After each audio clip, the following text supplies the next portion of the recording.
Um assunto um tanto quanto complexo, mas que nos rodeia a todo instante. Uma palavra com definição subjetiva, mas de qualquer forma, permanece indispensável para a vida em sociedade. Estamos falando de política. Automaticamente relacionamos esta palavra com diversas coisas. Destas, em sua maioria, parecem estar em uma realidade distante do que consideramos corriqueiro. Mas eu vou te mostrar que não é bem assim. O homem é um animal político. Fazemos política desde o despertar de uma noite de sono. Em casa, na escola, no trabalho, com sol ou debaixo de chuva. Isso se dá, pois o existir em si já é um ato político.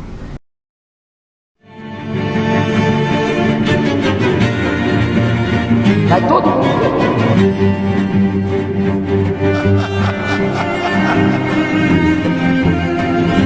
O presidente...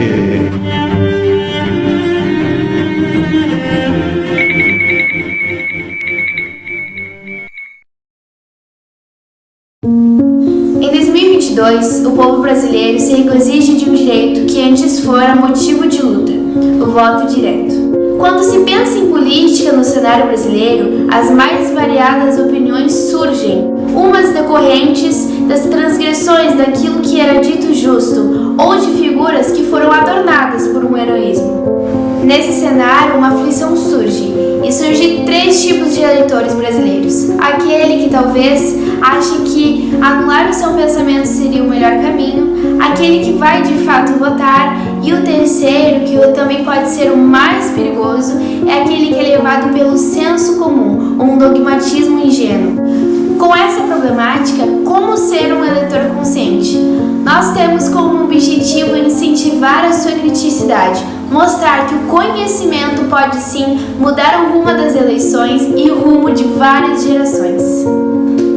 Dado o exposto, desafiamos alguns adolescentes a responderem uma pergunta. Qual a palavra que vem em sua mente quando falamos da política brasileira? Interesse. Divergência. Deplorável. Deprimente. Complicado. Preocupante. Polarizada. Bagunçada. Polarizada. Corrupção. Bagunça. Escusa. Corrupção. Polarização. Esperança. A política, ela desde os gregos, tinha a ideia para eles de que toda ação coletiva que visava o bem, a justiça e a transformação da realidade pode ser considerado política. A política não é um ato isolado, não é uma ação individual. E no Brasil nós temos uma ideia de política individualizada. Então a primeira perspectiva de visão negativa da política no nosso país se deve justamente a essa distorção entre o público e o privado, considerando que política são os partidos. A política, ela trata justamente de ações coletivas que visam a transformação da realidade mediante a participação dos indivíduos.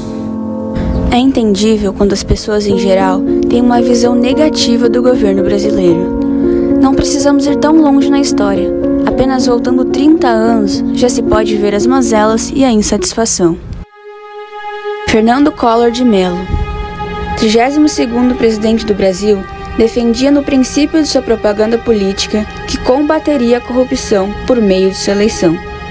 Quando a autoridade foi dada ao mais novo presidente, logo foi formado o Plano Collor, protagonista da insatisfação popular. E junto disso, Pedro Collor denunciou práticas ilícitas, alegando que o ex-tesoureiro da campanha negociava com deputados e senadores em troca de benefícios por parte do elegido.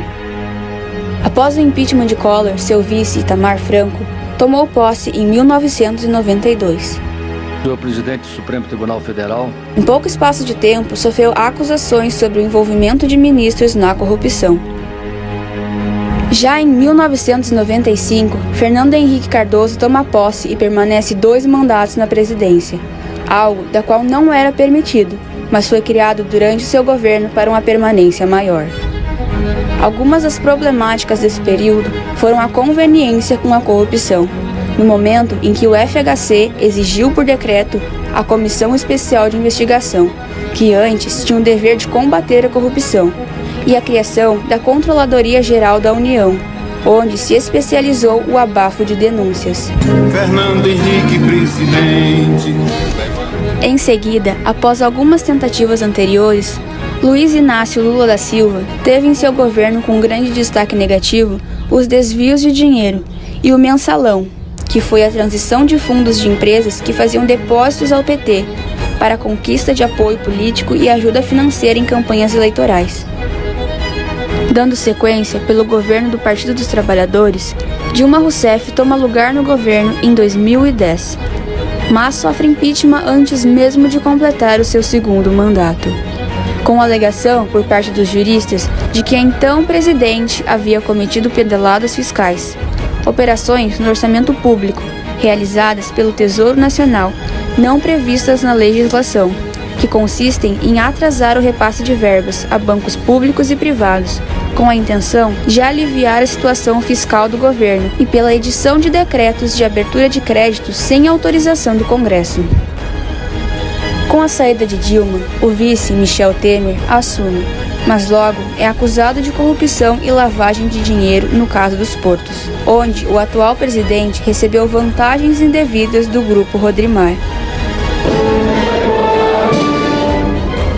E atualmente, Jair Messias Bolsonaro, o 38º presidente da República, é acusado por negligência contra a humanidade, no tocante à responsabilidade durante a pandemia do coronavírus, e também por rachadinhas, da qual envolve sua família em esquemas de desvios de salário ou exigências de funções que beneficiem seus interesses próprios.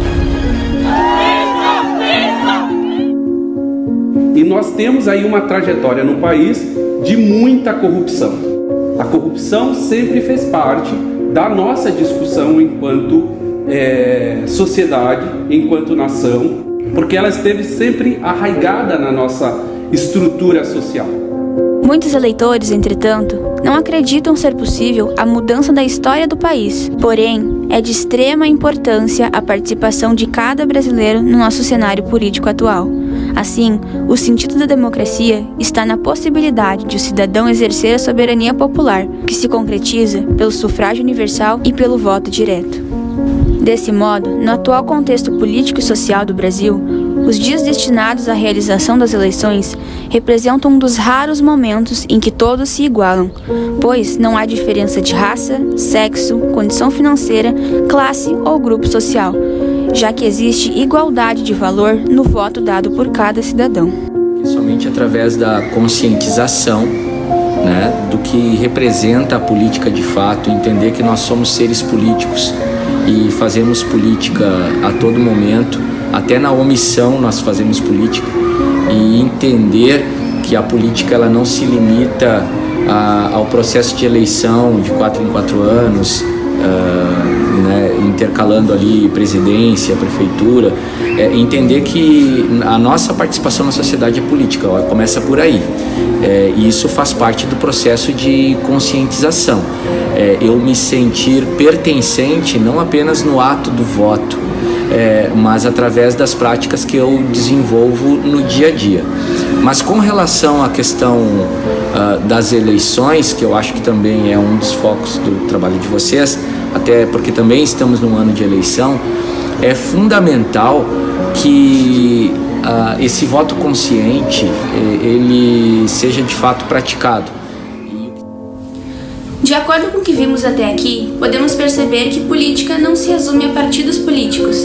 Política é influência. Quando você vota em alguém, você está dando autoridade para aquela pessoa representar os seus ideais, seus princípios, seus valores, você como um todo, e diante de uma nação. O nosso objetivo com essa produção, de forma alguma, foi te impor algo ou te influenciar a votar em alguém específico. Pelo contrário, esperamos que após o que foi apresentado, a sua criticidade tenha sido aguçada e que a partir de agora você possa escolher sabiamente em quem deseja eleger. Alguém que de fato pense como você e deseje transformar o Brasil em um país o mais próximo possível daquele que você acredita ser o ideal.